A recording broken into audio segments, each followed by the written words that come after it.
Hello friends, welcome to my channel. Friends, आज मैं अपने टिप्स के वीडियो लेके आ चुकी हूँ। तो मेरी पहली टिप जो है वो सर्दियों से रिलेटेड है।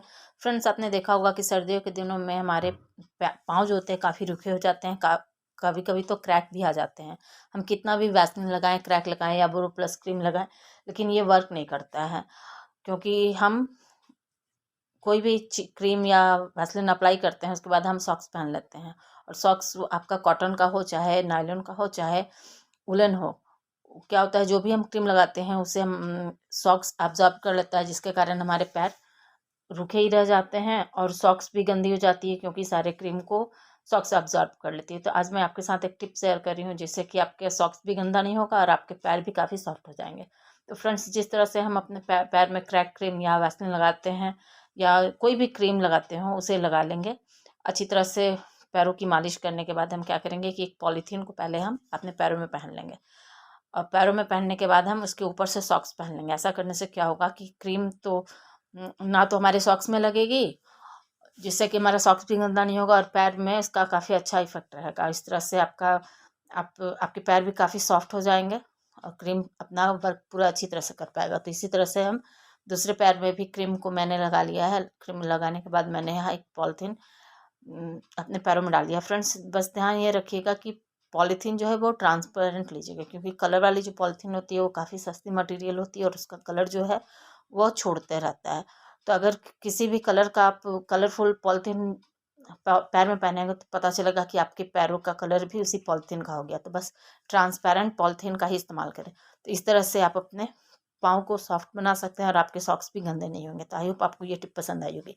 फ्रेंड्स, मेरी अगली टिप जो है वो इस तरह के चूड़ियों को कैरी करने करके कहीं बाहर ले जाने के से रिलेटेड है। फ्रेंड्स, क्या होता है कि शादियों का सीज़न है और शादियों में हम जाते हैं तो अपने ड्रेस से मैचिंग चूड़ियाँ लेके जाना चाहते हैं।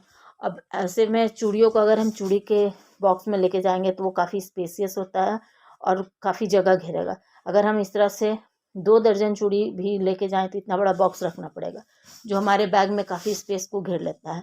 तो वैसे में हम कैसे चूड़ियों को कैरी करें कि चूड़ी स्पेस भी नहीं घेरे और टूटने का भी डर नहीं रहे। तो उसके लिए फ्रेंड्स, मैंने यहाँ सॉक्स लिए। आप पुराने सॉक्स लें, चाहे नए सॉक्स लें, या पहनने वाले सॉक्स को भी ले सकते हैं। तो मैंने क्या किया है, सॉक्स को पहले उल्टा कर लिया है और उससे अपने हाथों पर पहन लिया है। उसके बाद चूड़ियों को अपने हाथों पर रखते हुए सॉक्स को उलट लेंगे। उलट लेने के बाद इसे हम इस तरह से गांठ लगा देंगे। इसी तरह से मैंने दूसरे सॉक्स को भी उल्टा करके अपने हाथों पर पहन लिया है।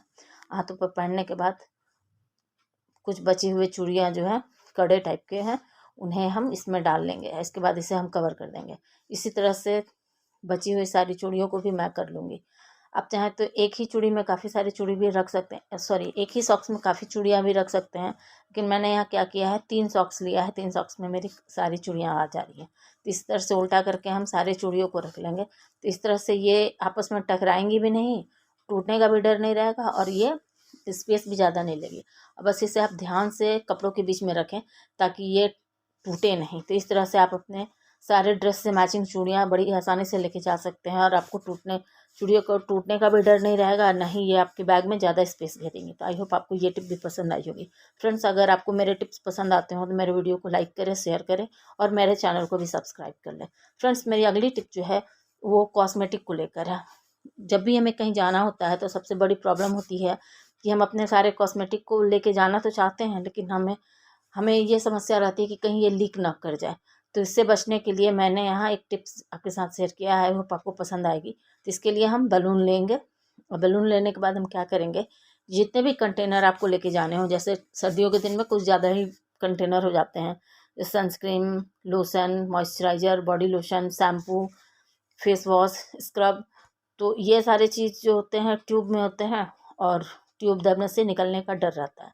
तो हम क्या करेंगे, इस तरह से बलून को फैलाकर उसके ढक्कन वाले जो कैप वाला पार्ट होता है उसे पूरे अच्छी तरह से नीचे तक कवर कर देंगे। इससे क्या होगा कि एक तो ये निकलने का डर नहीं रहेगा, और अगर निकलेगा भी तो वो आपके बैग में नहीं फैलेगा, ना ही दूसरे सामान में लगेगा।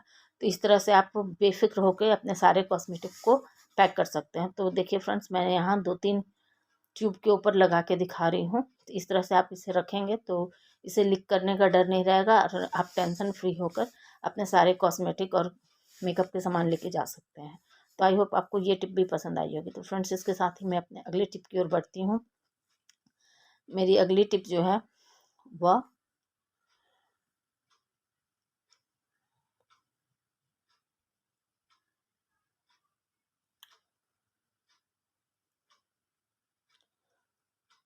एक ऑर्गेनाइज़र बनाने को लेकर है। इस ऑर्गेनाइज़र का के हेल्प से हम सर्दी के दिन में काफ़ी सारे सामान को ऑर्गेनाइज़ करके रख सकते हैं। तो इस ऑर्गेनाइज़र को बनाने के लिए मैंने यहाँ एक हैंगर लिया है। मैं यहाँ आपको आइडिया दे रही हूँ, आप अपने रिक्वायरमेंट के अनुसार से ज़्यादा भी बना सकते हैं। और इसके साथ ही मैंने यहाँ बड़ी बड़ी सेफ्टी पिन ली है और कुछ चूड़ियाँ ली है। फ्रेंड्स, बस ध्यान ये रखना है कि चूड़ियाँ कांच की नहीं होनी चाहिए, क्योंकि कांच की चूड़ियाँ बहुत जल्दी टूट जाती है। तो मैंने यहाँ मेटल का चूड़ी लिया है। अगर आपके पास मेटल की चूड़ी ना हो तो जो फाइबर या सिप वाली चूड़ी होती है उसे भी ले सकते हैं, क्योंकि वो चूड़ियाँ टूटती नहीं हैं। मैंने क्या किया है कि एक एक चूड़ी को सेफ्टी पिन में डालकर इस तरह से हैंगर में डाल दिया है। फ्रेंड्स, ये प्लास्टिक वाली हैंगर है तो ये थोड़ी मोटी है।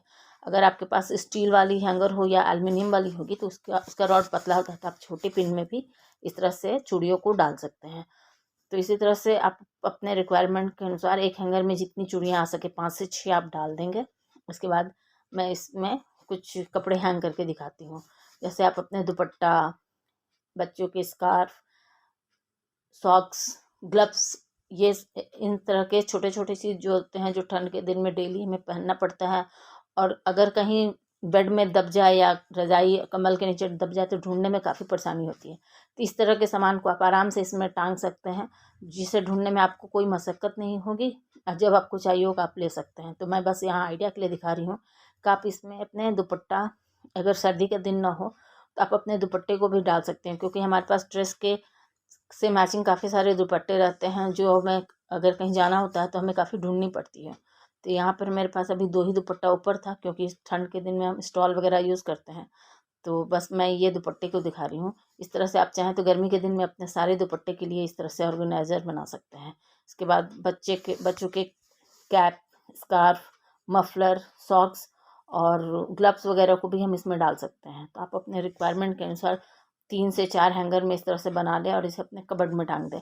जिससे क्या होगा कि जो भी चीज़ चाहिए होगा आपको काफ़ी आसानी से मिल जाएगा। जैसे छोटे छोटे चीज़ जो होते हैं, जैसे ग्लव्स, सॉक्स, कैप, मफलर, ये सारी चीज़ जो होते हैं जो हमें डेली यूज़ में आती है, लेकिन क्या होता है ना कि छोटा होने के कारण ये कहीं दब जाए तो काफ़ी ढूंढने में परेशानी होती है। तो ऐसे चीज़ों को अगर आप टांग के रखेंगे तो आपको ढूंढना नहीं पड़ेगा। बस जो भी चीज़ चाहिए आपको काफ़ी आसानी से आप उसे लेकर इस्तेमाल कर सकते हैं। तो इस तरह से आप अपने छोटे छोटे चीज़ों को ऑर्गेनाइज करके रखेंगे। आई होप आपको ये टिप भी पसंद आई होगी। तो फ्रेंड्स, इसके साथ ही मैं एक ठंड से रिलेटेड ही टिप शेयर कर रही हूँ। तो फ्रेंड्स, ठंड के दिनों में क्या होता है कि फर्श काफ़ी ठंडा होता है, तो ठंड से बचने के लिए हम इस तरह से कारपेट बिछा के रखते हैं। तो क्या होता है कि कारपेट पर क्या होता है ना कि कारपेट पर हल्का फुल्का पानी, गंदगी के कारण थोड़ा ना थोड़ा ये गंदा हो जाता है और कुछ बदबू भी आ जाती है, और इसे ठंड में हम धो भी नहीं सकते हैं, क्योंकि धोने पर इसे सूखने में 2 से 3 दिन लग जाएगा। तो वैसे में हम क्या करेंगे कि इसे साफ़ करने के लिए और इसमें से बदबू ना आए उसके लिए मैं यहाँ एक टिप शेयर कर रही हूँ। तो आप कोई भी खुशबू वाला टैल्कम पाउडर लेंगे और टैल्कम पाउडर को कारपेट के ऊपर इस तरह से स्प्रेड कर देंगे। अगर बदबू आ रही हो या आपको लग रहा हो कि इसमें से कुछ बदबू आ रही है जो कमरे में अच्छा ना लग रहा हो, तो बदबू को हटाने के लिए हम क्या करेंगे कि टैल्कम पाउडर के साथ थोड़ा सा बेकिंग पाउडर भी स्प्रिंकल कर देंगे। बेकिंग पाउडर जो है वो बदबू को काफ़ी अच्छी तरह से रिमूव करता है। तो मैं यहाँ दिखा रही हूँ, मेरे ऐसे कारपेट से बदबू आ नहीं रही थी। मैं बस साफ़ करने के लिए आपके साथ ये टिप शेयर करने के लिए कारपेट के ऊपर बेकिंग पाउडर भी स्प्रिंकल कर दे रही हूँ। इसके बाद स्प्रिंकल करने के बाद इसे हम किसी भी सॉफ्ट ब्रश की हेल्प से पूरे कारपेट पर इसे स्प्रेड कर देंगे। तो मैंने यहाँ ब्रश से इसे पूरे कारपेट पे स्प्रेड कर दिया है। इसे स्प्रेड करने के बाद हम इसे 10 से 15 मिनट के लिए इसी तरह से छोड़ देंगे, ताकि बेकिंग पाउडर और टैल्कम पाउडर जो है वो कारपेट पर अपना वर्क कर सके। इसके बाद हम ब्रश से इस तरह से झाड़ते हुए सारे टैल्कम पाउडर और बेकिंग पाउडर को हटा देंगे।